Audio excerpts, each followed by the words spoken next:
Hey guys, स्वागत है आप सभी का हमारे YouTube चैनल घूमो बिहार पे। मेरा नाम है प्रतीक और हम लोग बिहार में एक ट्रैवल स्टार्टअप चलाते हैं। हम लोग बेसिकली ग्रुप ट्रिप्स ऑर्गेनाइज करने के लिए जाने जाते हैं। हमारी ट्रैवल एजेंसी का नाम है घूमो बिहार। हमारी ग्रुप ट्रिप्स की जो भी अपकमिंग डेट्स है वो हमारे वेबसाइट घूमोबिहार.com पे जाकर देख सकते हैं। अगर आपको कोई कस्टमाइज पैकेजेस चाहिए तो आप दिए गए नंबर पर कॉल कर सकते हो 9060288568। आज की जो वीडियो है ये नेपाल ग्रुप ट्रिप के बारे में इंफॉर्मेशन है। तो चलिए वीडियो को स्टार्ट करते हैं और डिटेल में जानते हैं हमारी नेपाल ट्रिप की आइटिनरी। हम लोग नेपाल ट्रिप कैसे मैनेज करते हैं, क्या करते हैं, सारी चीजें आज हम लोग इस पीडीएफ के थ्रू जानेंगे। सबसे पहले मैं ये बता दूं कि नेपाल ट्रिप जो है ये हमारा पटना से स्टार्ट होता है। तो सबसे पहले मैं ट्रिप ओवरव्यू के बारे में आपको बता दूं। पैकेज का नाम होता है Patna Nepal group tour. Tour type कैसा होता है, ये मिक्स्ड ग्रुप टूर होता है, यानी कि इसमें सभी तरह के लोग जा सकते हैं, family, couple, friends, solo, boys, girls, सभी तरह के। टूर ड्यूरेशन यानी कि कितने दिनों की ट्रिप होती है, ये ट्रिप जो है ये 4 नाइट और 5 डेज की होती है। ट्रैवल मोड हमारा क्या होता है, ट्रैवल मोड होता है बाई रोड। किस बॉर्डर के थ्रू एंटर करते हैं तो वो है वाया रक्सौल।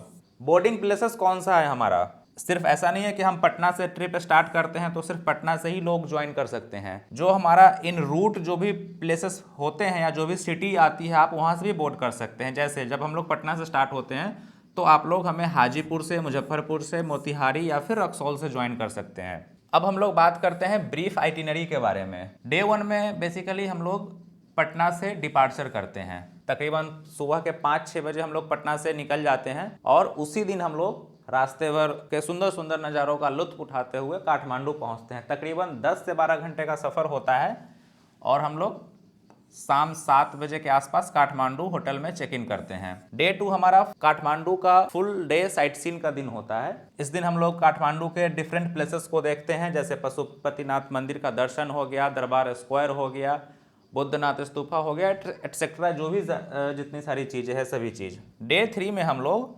मनोकामना दर्शन करते हैं और पोखरा के लिए जाते हैं। बेसिकली मनोकामना मंदिर जो है वो रास्ते में ही आता है काठमांडू से पोखरा जाने के बीच। तो मनोकामना देवी का दर्शन करते हुए हम लोग पोखरा पहुंच जाते हैं। 200 किलोमीटर का सफ़र होता है, 7 से 8 घंटे का समय लगता है पहुँचने में। तो हम लोग शाम होते होते पोखरा पहुँच जाते हैं, होटल में चेक इन करते हैं और ओवरनाइट स्टे हमारा पोखरा में होता है। डे 4 हमारा कंप्लीट पोखरा साइट सीन का होता है, फिर उस दिन का नाइट होल्ड हमारा पोखरा में ही होता है और डे 5 हम लोग पटना रिटर्न हो जाते हैं। अब अगर मैं डेस्टिनेशंस की बात करूं, कौन कौन सा डेस्टिनेशंस हम लोग कवर करते हैं, तो काठमांडू में हम लोग पशुपतिनाथ, बौद्धनाथ स्तूपा, स्वयंभूनाथ स्तूपा, दरबार स्क्वायर, थामेल, इतनी चीज़ें हम लोग काठमांडू में देखते हैं।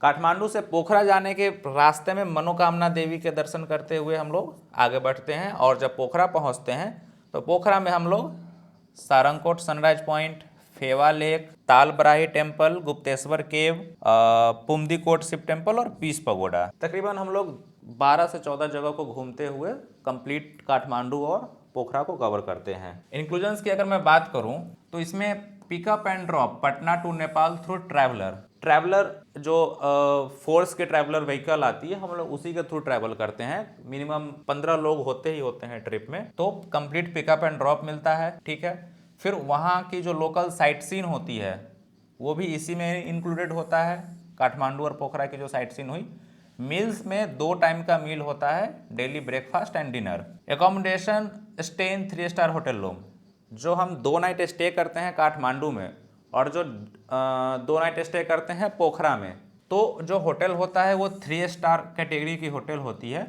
और रूम्स जो है वो शेयरिंग बेसिस पे होता है। लाइक हम लोग क्वाड शेयरिंग रूम देते हैं, एक रूम में 2 डबल बेड लगा रहता है और दोनों बेड पे 2-2 लोग, तो एक रूम में 4 लोग रूम शेयर करते हैं। और एक्सक्लूजन्स की अगर मैं बात करूं, ये तो सारे मैंने इंक्लूजन्स की बात करी। एक्सक्लूजन्स क्या क्या होते हैं, एक्सक्लूजन्स मतलब कि पैकेज में क्या इंक्लूड नहीं है।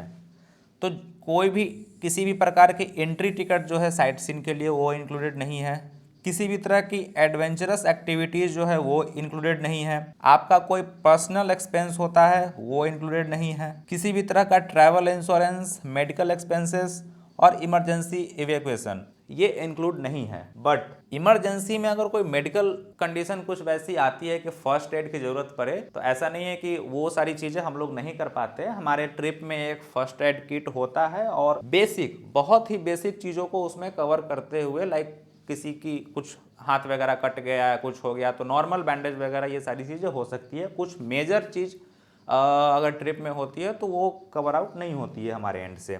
Anything not mentioned in inclusions, इसमें जो भी मेंशन्ड है इसके अलावा कुछ भी, वो सभी के सभी एक्सक्लूजन्स में है। अब मैं बात करूं जो सबसे इम्पॉर्टेंट थिंग है, बुकिंग प्रोसेस और पैकेज की कॉस्ट कितनी होती है। बुकिंग प्रोसेस बहुत ही आसान है। ये QR कोड हमारे वेबसाइट पे लगा है, आप यहाँ से भी बुक कर सकते हो, और ये बैंक अकाउंट डिटेल जिसके थ्रू आप बैंक ट्रांसफ़र भी कर सकते हो। पैकेज की कॉस्ट की अगर मैं बात करूं, एडल्ट्स के लिए 11,499 रुपीज़ पर पर्सन होता है। किड्स के लिए, यानी जो 3 साल से 5 साल के बच्चे हैं, उनके लिए 6,000 पर पर्सन होता है। 3 साल से जो नीचे के बच्चे हैं उनका कोई चार्ज नहीं होता है, उनका फ्री ऑफ कॉस्ट रहता है। तो आज का हमारा वीडियो नेपाल आइटिनरी के ऊपर था और मैंने आपको डिटेल में सारी चीज़ें बताई। आप सभी लोग कमेंट करके ज़रूर बताना कि ये वीडियो आपको कैसा लगा, और फर्दर ग्रुप डिपार्चर डेट्स के लिए आप हमारी वेबसाइट घुमोबिहार.com को विजिट करना मत भूलना। धन्यवाद।